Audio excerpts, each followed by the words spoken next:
প্রিয় ছাত্রছাত্রীরা, সোমনাথদার কোচিং সেন্টারে তোমাদের সবাইকে স্বাগত। মাধ্যমিক 2025 আর হাতে মাত্র কয়েকটা দিনই বাকি রয়েছে। তো আজকের এই ভিডিওতে থাকছে তোমাদের বাংলার নাটক থেকে সাজেশন। দেখো, মাধ্যমিক 2025 নাটক নম্বর বিভাজন একটাই তোমাদের প্রশ্ন লিখতে হবে 4 নম্বরের। তো নাটকটি অবশ্যই তোমাদের রিভাইজ দিতে হবে, অর্থাৎ ভালোভাবে রিডিং পড়তে হবে। তার সঙ্গে এখান থেকে আমি যে গুরুত্বপূর্ণ প্রশ্নগুলো বলে দিচ্ছি এর বাইরে কিন্তু আসবে না, এখান থেকে কমন তোমরা পাবে।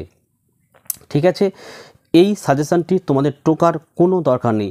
ভিডিওটি প্রথম থেকে শেষ অবধি দেখো। আমি একটি পাসওয়ার্ড এখানে ভেসে উঠবে, সেই পাসওয়ার্ডটা ভিডিও ডেসক্রিপশন বক্সে পিডিএফের লিঙ্কে ক্লিক করে পাসওয়ার্ডটা পুট করে ডাউনলোড করে নেবে। এইভাবেই প্রতিটি সাবজেক্টের লাস্ট মিনিটে সাজেশন আমি দিয়েছি ফ্রি পিডিএফ সহ। তো চলো আমরা ভিডিওটি শুরু করি। দেখো, সিরাজদৌল্লা 1 নম্বরের প্রশ্ন কি বলেছে দেখো, সিরাজদৌল্লা নাট্যাংশ অবলম্বনে সিরাজদৌল্লার চরিত্র আলোচনা করো। দেখো, 3খানা কিন্তু স্টার চিহ্ন দিয়েছি। এবছরে এই প্রশ্নটি কিন্তু খুব গুরুত্বপূর্ণ। 2 নম্বরের প্রশ্ন, কিন্তু ভদ্রতার অযোগ্য তোমরা কাকে উদ্দেশ্য করে কথাটি বলা হয়েছে, এ কথা বলার কারণ কি? দেখো, 3খানা স্টার চিহ্ন কিন্তু দেওয়া হয়েছে।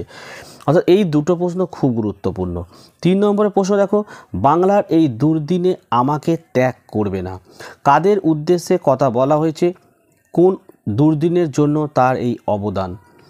4 নম্বর দেখো, এইবার হয়তো কোন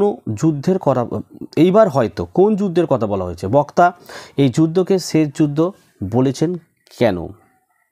5 প্রশ্ন দেখো, সিরাজদৌল্লার নাট্যাংশ অবলম্বনে মির্জাফর, ঘসেটি বেগম ও লুৎফা চরিত্র আলোচনা করা। দেখো, এই প্রশ্নটি এখানে 3টে চরিত্র আছে এবং একটি সিরাজদৌল্লা, 4টে চরিত্র কিন্তু দেখে যেও, কারণ এবছরে কিন্তু 4টে চরিত্রের মধ্যে একটা চরিত্র কিন্তু আসতে পারে। তার জন্য বললাম অবশ্যই 4টে চরিত্র দেখে যেও। তো এই প্রথম 5টা প্রশ্ন সবার থেকে গুরুত্বপূর্ণ।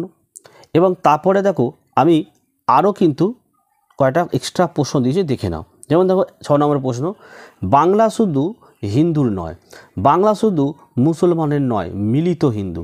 মুসলমান মাতৃভূমি এই গুলবাগ এই বাংলা, কাদের উদ্দেশ্যে করে একথা বলা হয়েছে, এই বক্তব্যের মধ্য দিয়ে বক্তার কি চারিত্রিক বৈশিষ্ট্য প্রতিফলিত হয়েছে। এটা কিন্তু গুরুত্বপূর্ণ প্রশ্ন। 7 দেখো, মুন্সিজি এই পত্রের মর্ম সভাসদদের বুঝিয়ে দিন, কে কাকে পত্র লিখেছিলেন, এই পত্রে কি লেখা ছিল। 8 দেখো, দরবার ত্যাগ করতে আমরা বাধ্য হচ্ছি জাহাপনা, বক্তাকে তারা কেন দরবার ত্যাগ করতে চান। 9 নম্বরের প্রশ্ন, বাংলার ভাগ্যাকাশে আজ দুর্যোগের ঘন ঘটি, তার শ্যামল প্রান্তরে আজ রক্তের আলপনা, বক্তাকে তার এরকম ভয় হওয়ার কারণ কি। এই যে আমি 9টা প্রশ্ন দিয়েছি, এই 9টা প্রশ্নের মধ্যে যেগুলো 3টে করে স্টার চিহ্ন, এগুলো তো অবশ্যই পড়তে হবে। যেগুলো 2টো করে স্টার চিহ্ন সেগুলো কিন্তু দেখে যেও। এই 9টা প্রশ্ন পড়ে গেলে কিন্তু তোমরা অবশ্যই কমন পাবে। এবং তোমরা যদি ভাবো যে স্যার সাজেশন বলে এতগুলো প্রশ্ন, দেখো, 1টা 2টো প্রশ্ন যদি তোমাদের দেয়া হতো, যদি কমন না আসতো, ক্ষতি তোমাদের হতো, আমার ক্ষতি কিন্তু হতো না। তার জন্য যা প্রশ্ন দিচ্ছি, যদি এইগুলো পড়ে যাও, এখান থেকেই তোমরা কিন্তু কমন পাবে। তো এই ছিল আজকের ভিডিও ভালো লাগলে একটি লাইক করো এবং চ্যানেলে নতুন হলে চ্যানেলটিকে সাবস্ক্রাইব করো।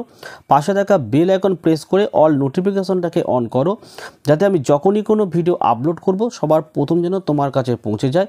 আজকের ভিডিও আমি এখানে শেষ করলাম। তোমরা প্রত্যেকে ভালো থেকো এবং সুস্থ থেকো।